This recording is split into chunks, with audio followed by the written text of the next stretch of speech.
పట్ల కుట్ర జరుగుతుందని అనుకుంటున్నాను, బాలకృష్ణ గారి పట్ల కాదు. ఎందుకంటే సినిమా రిలీజ్కి ముందే బాలకృష్ణ గారు చెప్పారు టీజర్లో, సనాతన ధర్మాన్ని నేను పరిరక్షించడానికి వస్తున్నానని.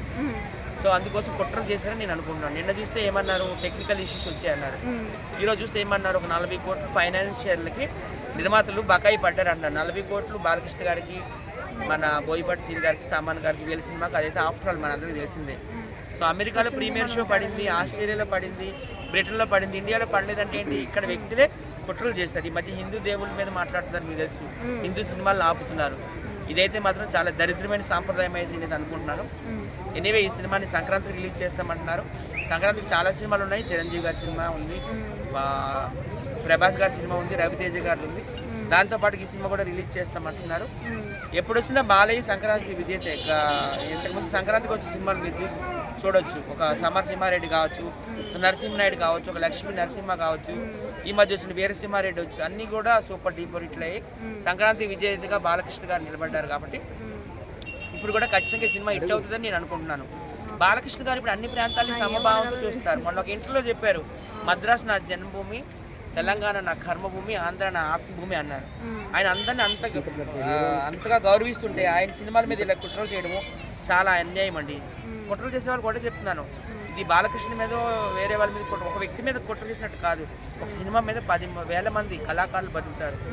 లైట్ బాయ్లు కావచ్చు, మేకప్ మ్యాన్లు కావచ్చు, జూనియర్ ఆర్టిస్టులు కావచ్చు, కంపెనీ ఆర్టిస్టులు కావచ్చు, 24 క్రాఫ్ట్ ఉన్న వాళ్ళు బతుకుతారు. సో సినిమాల మీద దయచేసి మీరు కుట్రలు చేయకూడదని నేను అనుకుంటున్నాను.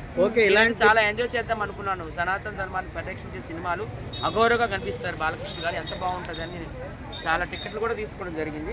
కానీ ఇలా జరగడం చాలా దురదృష్టం. ఇలాంటి పెద్ద హీరోలకి ఇలా జరిగితే చిన్న చిన్న సినిమాలు ఏమైపోవాలి మరి? అదే అంటారు కదా, బాలకృష్ణ లాంటి నెంబర్ 1 సూపర్ స్టార్కి ఇలా జరిగితే చిన్న చిన్న లో బడ్జెట్ సినిమాలకి గతి ఏంటని నేను అంటున్నాను. మన తెలుగు ఇండస్ట్రీ పేరు కూడా ఇలా అవుతుంది కదా.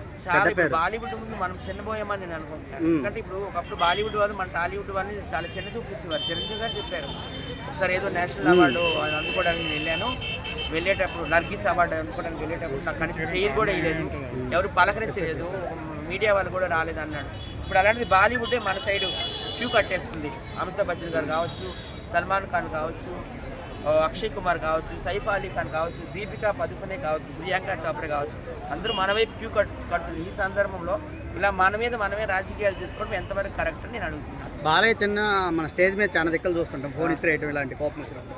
మరి ఇలాంటి సిచ్యువేషన్ జరిగినప్పుడు ఎలా ఉంటుంది బాలయ్య రియాక్షన్? మేము చిన్న చిన్న యూట్యూబ్ స్టార్లు ఎక్కడికైనా వెళ్తున్నప్పుడు ట్రైన్లో సెల్ఫీల కోసం అని విసిగిస్తుంటే మేమే కోపడుతుంటే మాట్లాడే ఆయన అంత సూపర్. అంటే ఇలాంటి సిచ్యువేషన్ జరిగింది కదా హీరో, ఆయన విసిగిస్తే కొంచెం కోపం అనేది సహజమే కదా. ఓకే, ఇంత పెద్ద ఇష్యూ జరిగింది కదా, ఆయన మంచితనం కూడా చూడాలి. ఓకే, ఇంత పెద్ద ఇష్యూ జరిగింది కదా, ఎలా తీసుకుంటారు? ప్రతిపక్షాలు ఇష్యూ చేస్తారు, ఎందుకంటే ఆయన రాజకీయాల్లో కూడా ఉన్నాడు కాబట్టి.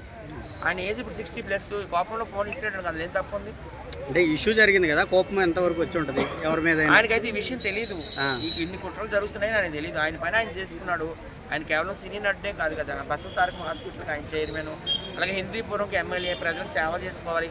ఆయన బిజీలో ఆయన ఉంటున్న టైంలో వీళ్ళు ఇట్లా కుట్రలు ఓవరాల్ గా పోస్ట్ పోన్ అవ్వడం వల్ల కూడా భగ్నం చేస్తూ ఆ సినిమా అయితే సూపర్ హిట్.